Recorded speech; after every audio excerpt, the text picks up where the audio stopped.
All right, our waiting room is starting to look clear. I'm sure other people will join. Thank you to all of you who are here.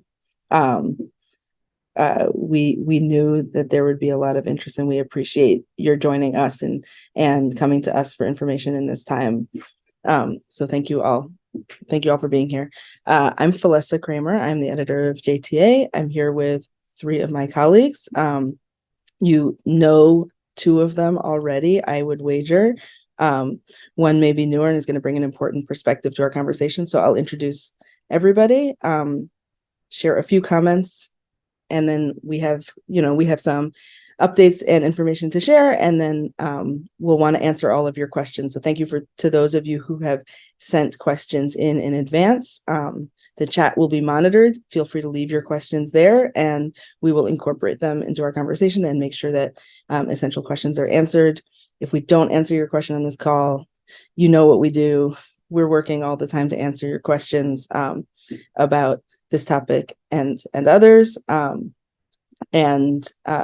we will serve your needs. So thank you all again for being here. I think probably everybody on this call, certainly everybody, the four of us, has stories about finding out about the catastrophe unfolding in Israel. Everyone has stories and personal connections to people whose lives have forever been changed, in some cases lost, by what happened on Saturday and the ongoing ramifications that will spill out for a long time to come. Saturday feels like it was a long time ago already. But something that I think about a lot as a journalist leading a Jewish newsroom is how do we approach our coverage on holidays and Shabbat? And we just as across the entire Jewish world, our newsroom contains people with all kinds of practices and relationships to observance, but we try to take a break. And we've talked a lot about in the past, if something is happening to the security of Jews in the world that requires the people in that story to depart from their own observance practices, our responsibility as Jewish journalists is to be there too. And that gets tested from time to time, and we've come together in those moments in the past as well.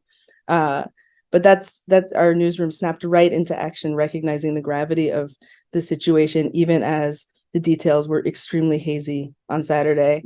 And of course, as they became less and less hazy, they became more and more horrifying.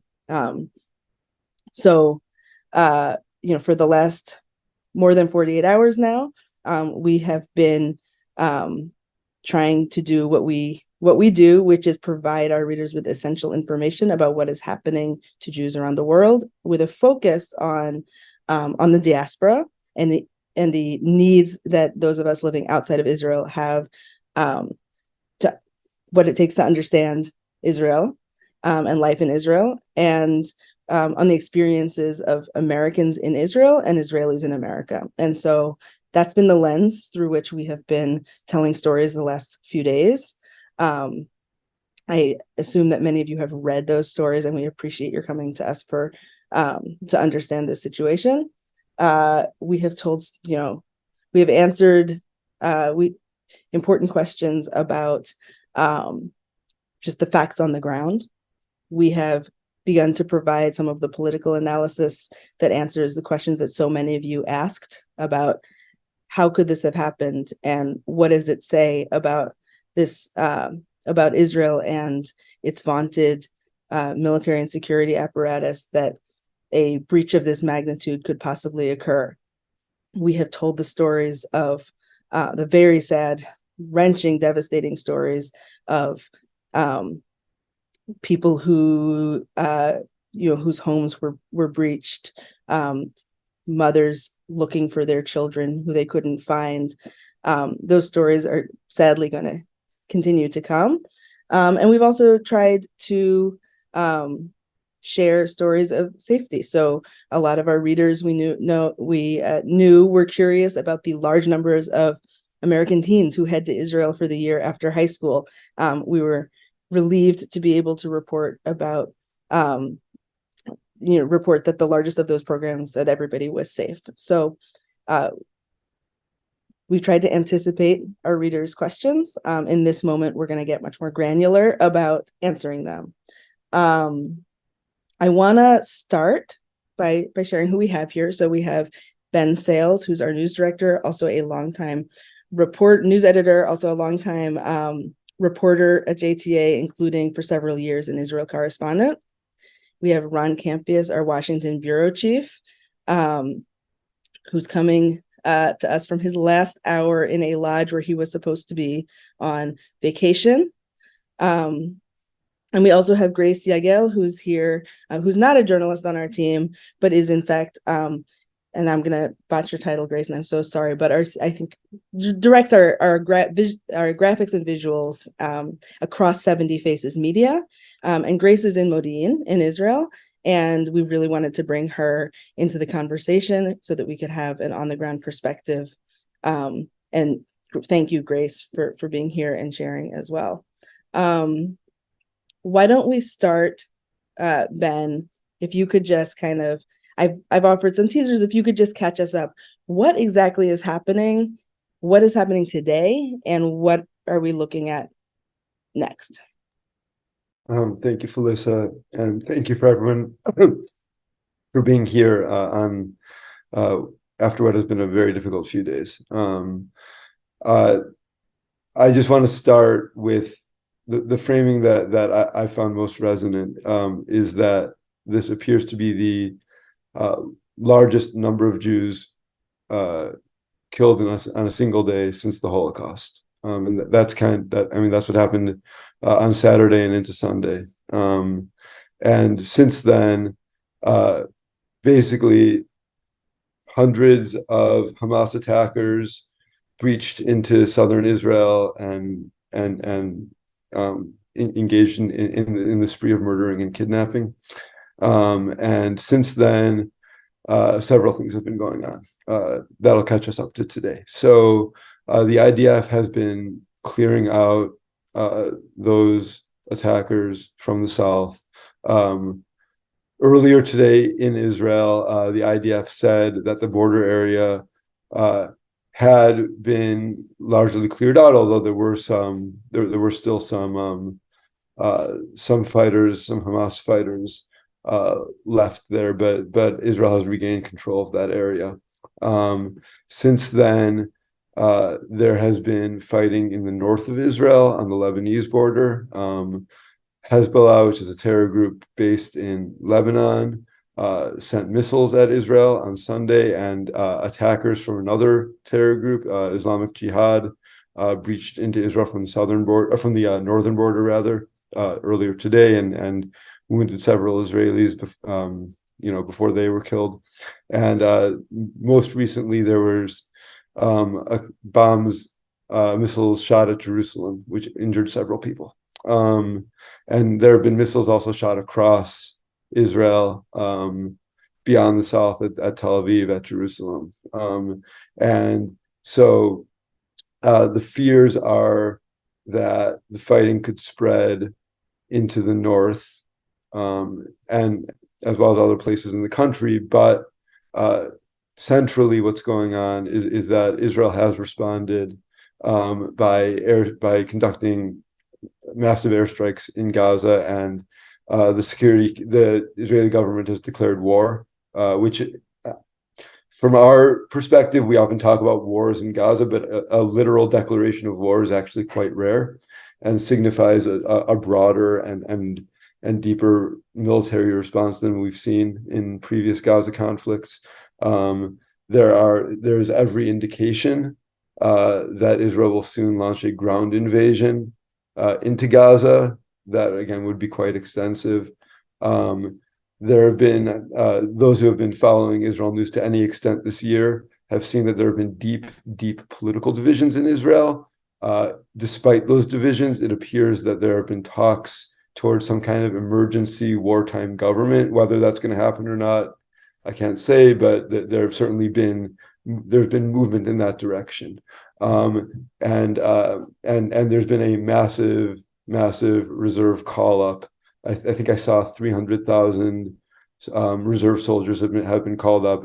As many of you know, there's a mandatory draft in Israel, which means that that many young and middle-aged Israelis who finished their mandatory service or still in the reserves have been called up. I'll say personally, and I'm sure this is true for everyone on this call, that I know I'm losing track of the number of friends of mine, cousins of mine that I know that have been called up that are serving right now or on their way. So and Ron Campius, who's on the call, we'll talk a little bit more about what the American government is doing. But I just do want to say that we do know that Americans have been killed, possibly captured, and diplomatically, the U.S. has given its full backing to Israel. But I'll just leave you with I don't think this is a surprise to anyone, but this is not going to be over soon. I'm not sure I said that more than 100 Israelis have been taken captive in Gaza. That number is unprecedented. The death toll is at 800 Israelis. That number is also unprecedented. I feel like we use the word unprecedented a lot, but this takes it to another level. These are events that I have never experienced, no one on this call has ever experienced in their lifetimes. Just a magnitude of tragedy that no one on this call has ever experienced in their lifetime in such a short span of time. And that's what I'm sitting with right now, and what's guiding our coverage now as we try to tell these stories. I see a couple comments I want to incorporate into the conversation. Ben, I mean, you mentioned, you used the end of the comparison that many people are making, the assessment that many people are making, that this was the deadliest day for the Jews since the end of the Holocaust. There's been comparisons to 9/11, obviously militarily, and the surprise a comparison to the Yom Kippur War, and the call up draws that comparison. And I see some problematizing of those comparisons, and I think that that's part of the story that we're telling, and what we're seeing is that there are reference points in our history, but this is an event that on its own, with no comparisons, and it will be the thing that it's a new benchmark that, God willing, is never neared again. I want to transition things. I want to hear from Grace. I'll just add, I don't know anybody who could be called up who hasn't been.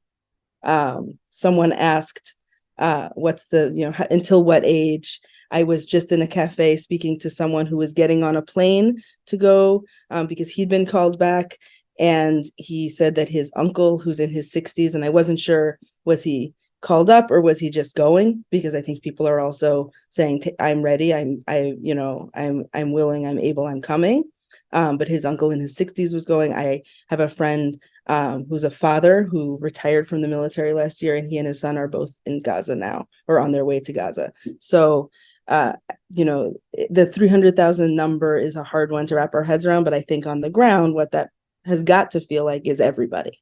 And so, Grace, I want to come to you and just invite you to share, from your perspective and through your eyes, the last couple of days, and kind of what you've experienced, what you're seeing, what you're hearing, and what you're feeling, and whatever you're able to share, we're grateful for. And I'll note to everyone that Grace told me before the call, if a siren calls, I'll leave. I hope that's okay. And obviously we expect that. So, Grace, please. Yes. Hi, everybody. I think the past few days have been very, very difficult for everyone who lives in Israel, obviously across the world, but in Israel, it's been a very difficult experience. Even for those outside of the Gaza Strip, because of the fact that we feel like we know every family is affected by this in some way. And if they haven't been affected yet directly, they already know people who are being called to join the war in some way, and it feels like it's just the beginning, which is horrifying. That these past few days are just the beginning. For me personally, I live in central Israel, and I just woke up very confused and surprised on Saturday morning from sirens. And it's not the first time I needed to run to shelter. I had sirens before, but this was very unexpected. Usually there is a feeling that something's about to happen, and this was a complete surprise. And then as the day progressed, things started to get scarier and scarier, and more news came in of family members who had terrorists in their kibbutz in the south, in the Gaza Strip. My cousins, who have 4 children, had to hide in their shelter room for over 30 hours. And their kibbutz members are the people who had to fend off the terrorists, because it took a while for the IDF to come along. I'm not going to get into the reasons why it took so long, but it was a heroic act from a lot of civilians who lived in different towns and kibbutzes, who just fought for their just community. And unfortunately, a lot of them did not survive and were taken into Gaza, and a lot of horror stories. And there are also friends who were at the outdoor party on the border, who, for me, luckily, the people I know escaped alive, but also experienced horrors. And this afternoon, it's just been a lot of hours of anxiety and fear. And today, my family members were evacuated to hotels up north, not extremely up north, because that's also an area that's recommended to a lot of residents to evacuate. It's not, I don't think it's forced yet. But there are a lot of people I also still know that are missing, and we don't even know what to hope for with them, if it's what's worse, them being abducted or killed. But yeah, it's been very hard. There's been a lot of fear. This is the first time I think that so many terrorists went into people's houses, and just did horrible things. So also news and alerts have been sent to people in WhatsApp groups and social media. We got a message on Saturday night. I was at a certain time, I went to my parents' house in Modin, and we got a message that there's some type of activity in the entrance to Modin. So don't open the door, stay away from windows. So we turned off all the lights and stayed very silent until we got news that the threat was cleared. So it's just a lot of fear, a lot of horror, just watching the news constantly. And that's my personal experience for a person who was fairly in a safe area. And a lot of my family is safe. My parents, who were in Greece on vacation with my uncle and aunt, were stuck there and got on a sort of a rescue flight late last night, back to Israel. And their experience for the airport was very special, just like a lot of Israelis coming from all over to try and get on a flight back to Israel. A lot of young people who got called back to join the reserves, and a lot of people who wanted to volunteer as well. And just mentioned before, a lot of people who are in their 60s and 50s who don't have to come, they're not obligated to join, want to volunteer, even though they're risking their lives. And their experience from the airport in Greece was very emotional. A lot of people crying and just trying to get on flights. And yeah, that's my experience from the past few days, and I'm hoping that we'll get better news. But yeah, that's what I have to share. Thank you, Grace. I'm sure everyone here joins me in praying that you will get better news, and that we all will, even as we know that there's so much bad news yet to come. You held back on that big question of why did it take so long? Why did it happen in the first place? Can't count the number of reader questions that came in before this call and during this conversation asking those questions. There's also a number of reader questions about what is going to happen, or what we know could happen related to the captives. I think for all of us who are watching any of this on social media or in the news, some of those are, they're very difficult to watch, but we can see individual people who've been taken to Gaza. I think we could all maybe name names if we wanted. These are people that we're holding close to our hearts.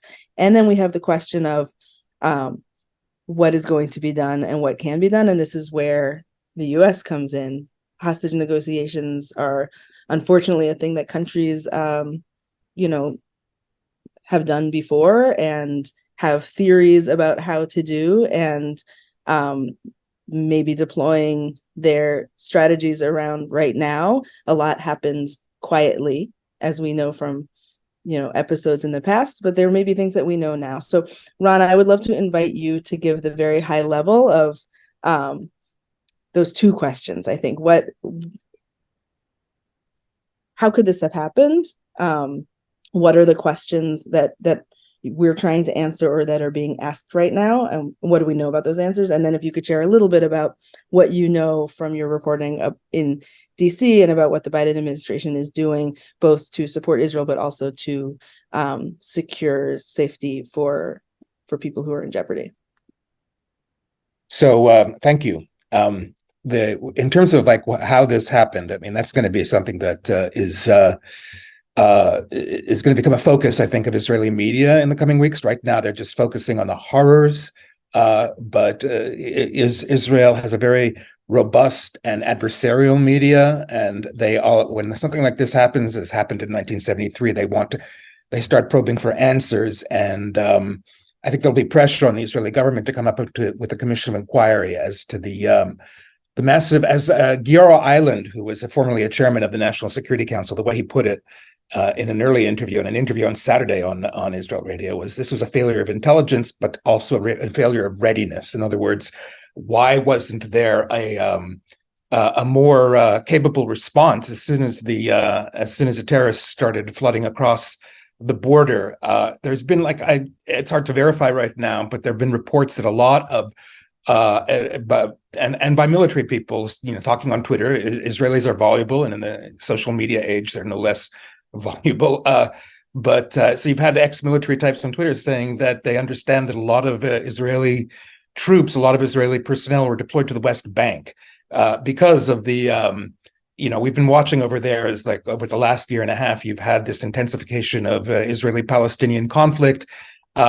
You've also had a government that has been inching towards annexation. That's an event that would invite a lot of even more intensified violence. So you could imagine that they'd want troops and material in place to counter that.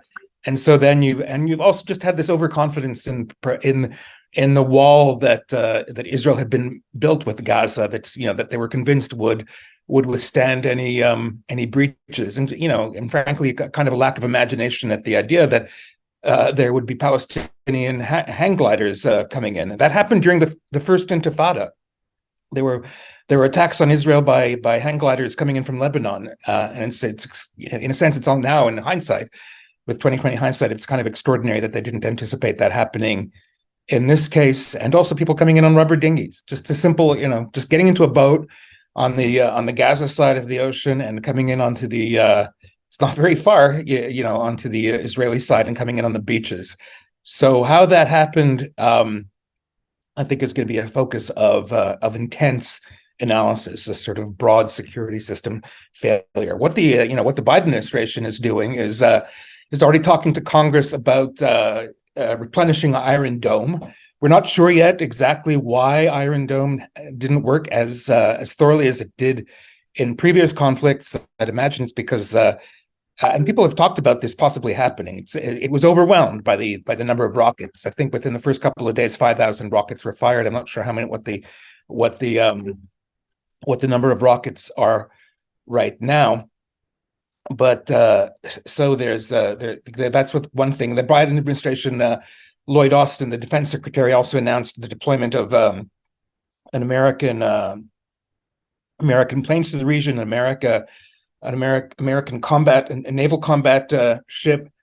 That sends and Biden himself said that he put out, was interesting. He put out two very tough pro-Israel statements on Saturday, and then he went on TV and said, he repeated those statements, but he also warned Israel's enemies not to exploit this moment. And so I think that reflects a fear among Israelis and Americans that not only Iran is behind this, but Iran might get itself escalate or get its proxies like Hezbollah to escalate. And so that, just as it did in 1967 when Lyndon Johnson sent a frigate to the Mediterranean, that sends a sign to the Israel's enemies. And it was the Soviet Union. Now it's Iran. Iran, mind you, nothing changes because Iran is allied with Russia. That the United States is set to defend, to come to Israel's assistance in the worst case scenario. Longer term, who knows how this devolves or opens up. Because everything that we were talking about last week, a possible peace deal with Saudi Arabia, those things are just completely off the table right now. I mean, it's not that the Saudis the Saudis actually put out a statement in a relatively mild way for the Arab world, but still blaming Israel for the circumstances of this invasion, and so they're not. That's not completely off the page. The prospect of broadening the Abraham Accords and bringing in the Saudis, but for now nobody's really talking about it. The other problem is in terms of getting assistance to Israel, appropriating assistance to Israel. If you remember, in 2021, post that conflict with Gaza, you had a $1 billion appropriation for Iron Dome. There was a little bit of controversy in Congress. Congress right now is completely dysfunctional. There is no Speaker of the House. So the Biden administration, or any administration, the executive branch, routinely updates the legislative branch on security matters. And the 8 people it calls, they're called the Gang of 8, the minority and majority leader in both chambers, and the minority and majority chairman of the Intelligence Committee in both chambers, all have the highest security clearances so they can get informed by the Gang of 8. But there's no Speaker of the House now, so they can't really convene the Gang of 8 because there's nobody who has that security clearance. So that might be a blip in terms of trying to advance assistance for Israel, or even keeping Congress in the loop. I'm going to jump in here and address a couple questions I've seen in the chat. I just want to underscore something Ron said, that according to sources I've spoken to over the past day, the failure was part of the reason for the lack of readiness. Like Ron said, troops are concentrated in the West Bank. They have been for a while. Another thing, just to underscore, is that since 2014, which is the last time Israel invaded Gaza, the solutions that the Israeli government has put forward publicly in terms of how it's going to prevent an incursion in the future have centered around kind of tech solutions. So sophisticated camera systems, underground sensors, and things like that, things of that nature that surround the security, that are on the security barrier around Gaza and kind of surround it above and below. And what I've heard is that those fixes essentially failed because the Hamas invasion was low tech. They disabled the cameras, broke through the fence, and rode in through motorbikes. And so this idea that like tech fixes are going to stop a sophisticated enemy actually fell short here because the enemy was less sophisticated than they expected.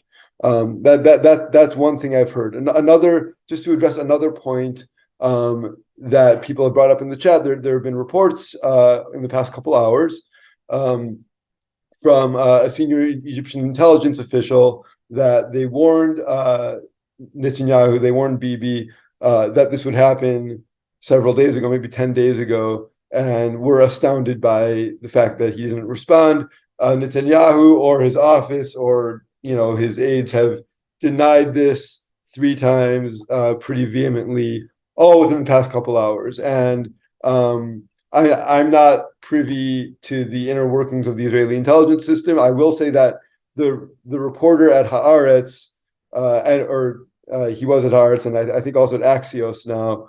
At Axios, who's thought of as like the premier diplomatic Israeli reporter, Barak Ravid, spoke to this in a post on social media just now, where he said, I'm not going to read the whole thing, but he said, I don't know exactly what's happening. I'm trying to figure out. He said it is quite unusual for 3 strong denials to come out immediately about a phone call that could have been recorded, right? So he's saying like, it's like if this phone call was real, there would be a possibility that a recording could come out. And so the fact that there are 3 denials in such quick succession might suggest that it didn't happen that way or didn't happen. But the key, he said, he ended the post by saying, but like I said, I will find out an update. And I think that the reason I bring that up is because a lot of what we're talking about, I know a bunch of people in the chat have said, what's going on right now? What's happening right now? And the answer is, we think we're trying to find out. There are things we think we know, and we will find out, and we will update. And so I certainly can't say. I don't think anyone on this call can say for certainty whether that phone call warning of this invasion happened, whether it didn't. Right? We certainly can't say what's going to happen to Netanyahu in a year. I think something that has been operative for me thinking about this is when the Yom Kippur. So something interesting that I saw is that the headlines on Israel's 2 leading newspapers yesterday both referenced the 1973 Yom Kippur War, and that's both because this is exactly 50 years after that war, but also because there's this word that Israelis use to describe that war, which is mechdal, like neglect or negligence. This idea that Israel had, it was a total oversight. Ron might be able to find a better translation there. And they used that word also on the front page yesterday. That this was a huge oversight. This was neglect on behalf of the powers that be, the military, the government. And when the Yom Kippur War happened, it took several months. There was a huge governmental commission. Months later, the commission released its report. I believe the commission actually absolved Golda Meir, who was the prime minister of direct responsibility, and she resigned anyway because it was such a big debacle. And so all that is to say that right now we have thoughts about what's happening. Obviously, that it appears the military was not there when this invasion happened and took a long time to get there. But like Ron said, there will certainly be inquiries about this, and whatever the political fallout is going to happen, that will probably come a little later. I see some questions about what Hamas is thinking, and we don't have sources there, and we haven't asked those questions directly. I think that that's a real question, though, because the writing is on the wall, and it's not just on the wall. The government is saying our first action here will be our last, that this will be a complete siege, in an almost describing an almost medieval, no food, no water, no electricity. We're gonna, with the objective of getting all fighters emitted. But it's clear that whatever happens is going to be absolutely devastating for Gaza. And even if Israel was outplayed on Saturday, I don't think there's anybody who thinks that Israel won't have the upper hand ultimately. So what is the objective here? Like, what's I think our the conventional wisdom, or the about Hamas's capacity has changed, right? There was a thought that, oh, maybe they were focusing on governance, that they're or didn't have the capability to pull off major actions like this, and that obviously wasn't the case. So there's a bit of a revision of our assessment of Hamas, and there's also that real question of what's the end game, or what's the idea here. And I'm curious to hear from anyone who can help us understand that. So I'm going to jump in for a little bit. I'm sure Ron has something to add. So people have asked, and again, I've heard this theory floated. I'm certainly not endorsing it. But something to keep in mind right now is that Israel was moving full steam ahead toward normalization with Saudi Arabia. That is certainly a context here. Again, we can't get into Hamas's mind. I don't think they've mentioned this in a statement, but that is something that was happening. And like Ron said, this invasion has certainly put that on ice for now. So it's possible that was part of the context of what led up to this. But I don't think anyone here can speak to exactly like why this happened now. In terms of what the end game is, I think that is a question that Israel's leadership is asking pretty publicly right now. Something I saw from Shimrit Meir, who was a Middle East advisor to the previous government, so not Netanyahu's government, but the one that was in power for about a year beforehand. She wrote in a thread of social media posts that that the idea that like this military operation, that this invasion can be like the others, is not correct. Like that the Israeli public will not be okay with Israel going in, destroying Hamas capabilities, doing a lot of airstrikes, doing a ground invasion, and getting out and saying, okay, we hit Hamas really hard. That it's going to have to go deeper than that. Something she suggested in these posts is looking at this wider network of Hamas, Hezbollah, and Iran, and perhaps proceeding in that direction somehow. So that's one question. I will say that among Israel's leaders, somebody asked on the chat just now whether there's movement toward an emergency government. Yes, there is, like I mentioned earlier. And one of the conditions that Avigdor Lieberman, who's an opposition politician, has set for joining a wartime government, he said we'd have to destroy Hamas. That would have to be a commitment. So those questions are very much being asked, whether this will be the end of the organization Hamas, what shape that will take, how long that will take. Again, these things are all things that we're going to find out in the course of time, and that the people that make these decisions are currently actively discussing.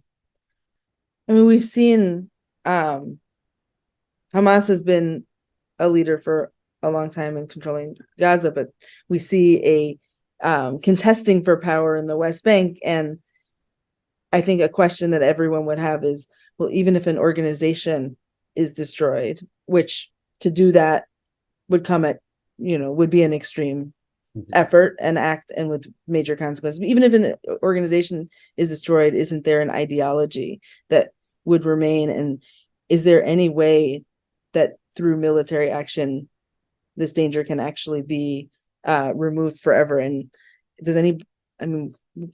where are thoughts on that? I'll add to that question just a related but different thing, which is that in my conversations with folks this week, I've heard many people who I think would have described themselves as almost peaceniks in the past say, and an extreme depth of feeling rooted in deep grief and trauma in this moment, but say things like they should kill every last one of them. And I think we're hearing that. And I think that, I'm sure all of you have heard that or felt that or thought it or seen it. And so I'm curious also about, like, do we have an understanding, or how do moments like this kind of reshape the politics and the world of possibilities in Israel also? So Ron and Ben, I think both of you might have. Well, I mean, a couple of things I would look at is, like, we talked about precedents for this, and we talked about how, on Saturday was the greatest number of Jews killed since the Holocaust. But looking at it within a specific Israeli-Palestinian conflict thing, this was not out of the question before 1949. When Israel ended the independence war and became an independent state, this was something. These kinds of attacks were not unusual, not maybe at this scale, but the invasion of villages, targeting civilians, targeting people inside their homes. And what did that lead to? That led to 16 years of military curfew on the Israeli Arab population. It led to very tough cross-border raids at the mere hint that the Palestinians who were after 1949, who were in Jordan, who were in the Gaza Strip, were trying to cross. You had so that you had that kind of militancy grow out of this. And ideologically, something that struck me was that the Haredi Orthodox, ultra-Orthodox community up until 1929, except for like this tiny Porle Agudat Yisrael movement, was anti-Zionist, was viciously anti-Zionist. In 1929, what did you have? Well, starting in Yom Kippur 1928, you had the Arab riots targeting Jewish communities, and the rioters did not distinguish between the anti-Zionist and politically Zionist Jews. They attacked Haredi Orthodox communities, particularly in Hebron. There was a massacre. They targeted civilians. They targeted the elderly. They targeted children. And what that led to is a very slow evolution where that community has effectively become, even though ideologically they're still anti-Zionist in a religious sense, they've become hawkish and very pro-Zionist now. If you look at parties like Shas, even if you look at parties like Agudat Israel, and I think that you're going to see perhaps a similar radicalization after this among some communities, because the feelings among Israelis are so profound at what happened. And one thing that's also interesting to mention, I think, one of the big motors for the nationalist community in Israel, for the community that up until now, up until Saturday, in terms of Israel, we were all obsessed with whether Netanyahu was going to rehaul the courts or not. That came out of the national Zionist community. And what has been motoring the national Zionist community for 18 years? There was a very interesting paper about this written by somebody, Chaim Katzman, who was killed in Gaza, and he was a secular Jew who analyzed the national religious community. The 2005 Gaza withdrawal, the pulling out of the settlements from Gaza, that was considered as a catastrophe in the religious Zionist movement, and now there's already a sense of vindication. So this morning, on a prayer session convened by the World Mizrahi movement, the Zionist Orthodox movement, there was a rabbi from Rabbi David Hendel from Hesder Yeshiva in Sderot, which is a town bordering the Gaza Strip. The Hesder yeshivas are the yeshivas that combine religious and military training. And he said, reoccupy the Gaza Strip and put the settlements back in there. That's not insignificant. I mean, the likelihood of that happening, I'm not sure it's happening, but the call for it to happen, or something equally as far-reaching to happen, I think that's going to grow, and that's going to define the immediate future in Israel. Yeah, and we've heard calls like that. There have been calls to reoccupy rather, re-enter the Gaza Strip and resettle Gush Katif, which was the block of settlements there for a long time. Actually, I remember I was reporting in Kiryat Malachi, which is a southern city, in 2012 during a previous round of Israel-Hamas fighting, and I was at a funeral for a victim of a missile attack when another missile siren rang out, and while that was happening, people were yelling, recapture the Strip. And earlier this year, we saw two Israeli members of Knesset, two lawmakers, make that call explicitly. I think you're right that we're going to hear more of that, especially as such a wide-ranging invasion happens. To speak, Felissa, I think you were talking about what's going on the American side, right? In American Jewish discourse on Israel. And something I've seen, and we've reported a bit of this. We reported on how synagogues that were in the midst of Simchat Torah celebrations dealt with this news. And this is also something I've seen anecdotally kind of across the country, is that people certainly have opinions on Israel and what should happen, but a lot of people are focused on just the sheer magnitude of this tragedy right now. So that's been the immediate response over the past few days. And I think, as this war goes on, I'm not sure how much that will remain the focus solely, but for right now, at least, a lot of what I've seen is just talking about the sheer, the tragedy and the bloodshed. Absolutely. I did want to come back to you, Grace, because I think one of the things that we're seeing, and that we'd love to hear from you about, is the way that the civilian population is mobilizing to support the displaced, the soldiers, each other, and what are you seeing and hearing there? Yeah. First, I just wanted to add about the invasion part to Gaza. The feeling is for Israelis is very weird, because even the most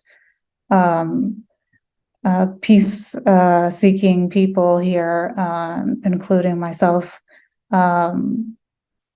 it's hard not to feel deep anger, and there's a lot of talk from military people of going in and destroying, and just with the aim of destroying Hamas, which we were in better relationships with than the jihad, for example. But also, obviously, as you mentioned before, even with the cost of a lot of lives and things that we usually don't hope for, but it's such a sensitive time. But at the same time, there's this new concern with the hostages, and how can we go in guns blazing without dealing with that, or even the consideration of not trying to get them out is horrifying. So that's a tricky issue that I think that we'll have to deal with. And as for everyone coming together, I think it's a normal thing that happens every time there's something happening in Israel.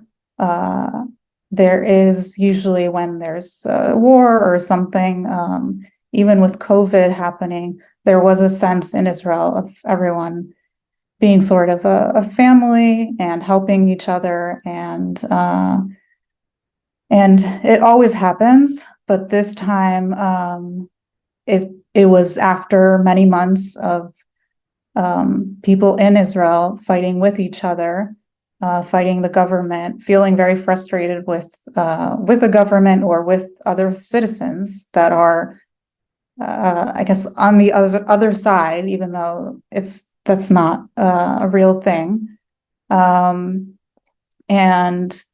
the amazing thing for me to see was just this switch immediately from just 2 weeks ago. There was like fighting in the Yom Kippur in the Dizengoff Square, groups just fighting and cursing at each other and being violent with each other and defiant and just doing things to aggravate each other. And we're not that different. And then 2 weeks later, in the same place, Dizengoff Square in Tel Aviv, you see people from all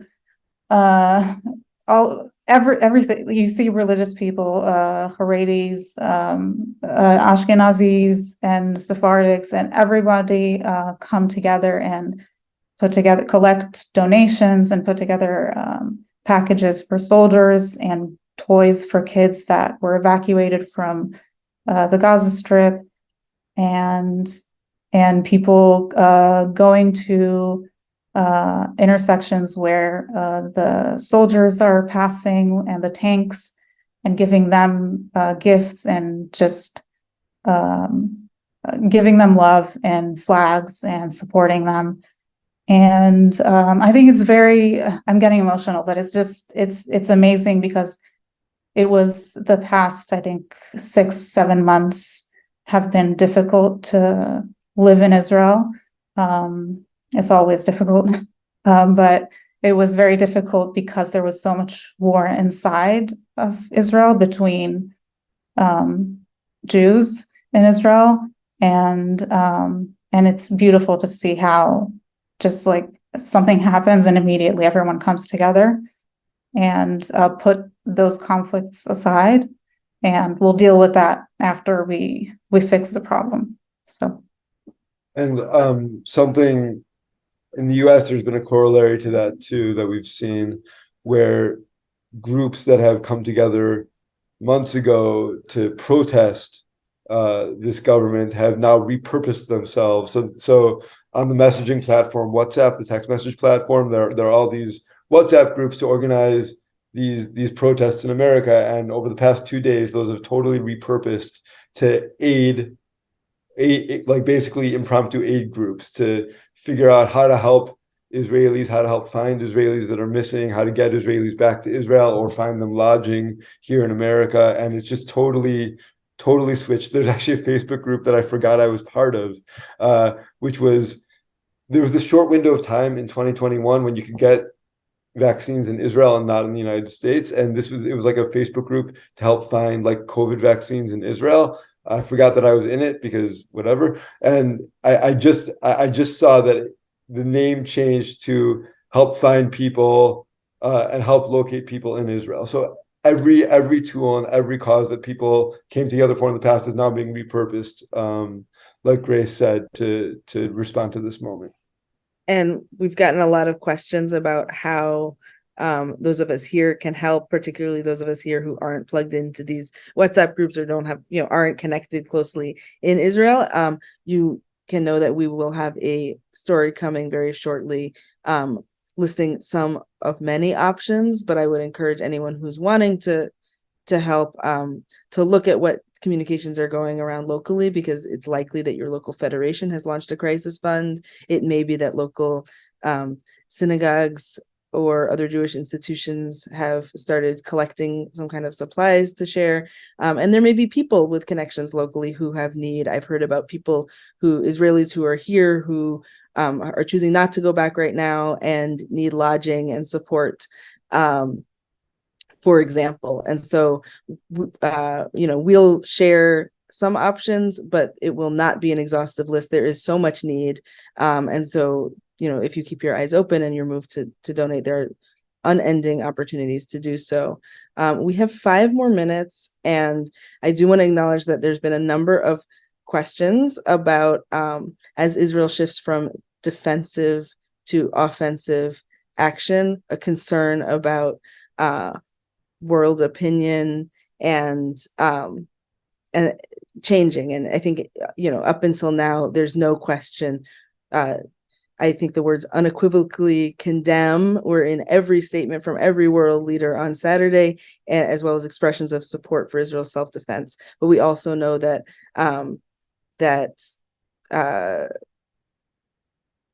when Israel is on the offensive, even if that offensive is self-defense, that a discourse emerges around that quickly, and we're already seeing that happen and hearing that happen. We've already covered that in New York and elsewhere. So Ben and Ron, I guess in our last 4 minutes, that question, but any other, what are we looking at next? And just to reiterate to everyone, we'll cover this stuff as it comes, but what are we looking at next? So one Israeli reporter who covers Congress, I think, forget for which channel, has said that he's counted supportive statements, and that there are 535. If you count 100 senators, 535 members of Congress, 525 of them have made supportive statements. So yeah, that gives you an idea of what Phyllis is talking about. And I'd imagine that he's including within that count even like people who are like known to be tough critics of Israel in the squad, like Alexandria Ocasio-Cortez, who is unequivocal in condemning the Hamas attack. The issue we're going to see divisions there right now is that she calls for an immediate ceasefire, and there are people who are saying that that's naive, that it's counterproductive to call for a ceasefire now, that you have to let Israel properly respond. But still, you're getting that's quite a range of people. I think that as soon as there are already concerns being expressed about the degree to which the defense minister Yoav Gallant has ordered this siege of Gaza, cutting off electricity, cutting off food. This is a population that often describes itself as living in an open air prison, and those scenes are going to, you can get images out of Gaza, as you've seen. They've shown images of the horror that Hamas is committing. They're going to show images of the devastation that they're covering, and that could certainly change the tone of the international community going forward.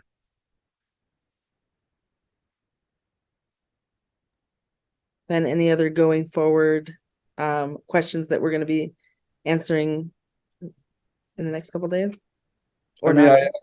Like I said, I think what we're looking at the next couple of days is what's the grief and mourning inside Israel, but also this coming ground invasion of Gaza from Israel, from the IDF, and like Grace said, when these things happen, they generally get wall-to-wall support among Jewish Israelis.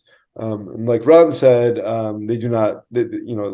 We and you said we end up seeing condemnations and statements of calling for a ceasefire from the international community as well. And the last thing I'll say, I don't think we talked about this enough actually, but I appreciate Grace and others bringing it up, is that the fact that there are 100 hostages in Gaza now certainly complicates that picture. The reason that we don't have any easy answers for how that military operation is going to proceed is because there's been nothing like that before. I just want to point out that Hamas took one soldier captive in 2006. That led to military activity in Gaza, as well as a prisoner exchange where that one soldier, Gilad Shalit, came back in exchange for about 1,000 Hamas or 1,000 Palestinian prisoners. And in 2014, as many of us I'm sure remember, a Hamas operative terrorist kidnapped and killed 3 Israeli teenagers, and that eventually led to what became the 2014 Gaza war. And the scope of the hostage taking right now, entire families, a Holocaust survivor, at least one, children, and just 100 people, more than 100 people in the Gaza Strip is just way more than anything we've ever experienced. And so that's what our eyes are going to be on, including covering, in addition to covering the broader scope of this. So we invite you to keep reading our coverage. And Fliss, I'll turn it back to you. Yeah, thank you. Grace, I wanted to invite you if you have any last words to share those. I'll repeat and say that this is a very complicated situation, and because it was such a surprise and nothing that we've experienced before in Israel. We're not sure where this is going. We're very disappointed in how this happened. If it's intelligence or how quick the reaction, and we'll deal with that later on. But we're now entering a difficult part as well, which will involve a lot of courage and a lot of Israelis coming together, and we will definitely need a lot of support outside of Israel, and it's already coming in. And hopefully we can just get as many people back and safe, and we get this done with. But yeah, I'm hopeful. So we have a very large reader community who is keeping you and your family and your community and all of Israel in our hearts and obviously in our stories. These questions are ones that we're going to continue to cover. We're going to be looking at, the military, we're going to be looking at diplomacy, and of course we're going to keep our eye and our storytelling on the human as well. So we really appreciate all of you who have joined us today for this first conversation about this crisis. We'll share a recording, keep those questions coming, and we'll continue to talk. So thank you, everybody.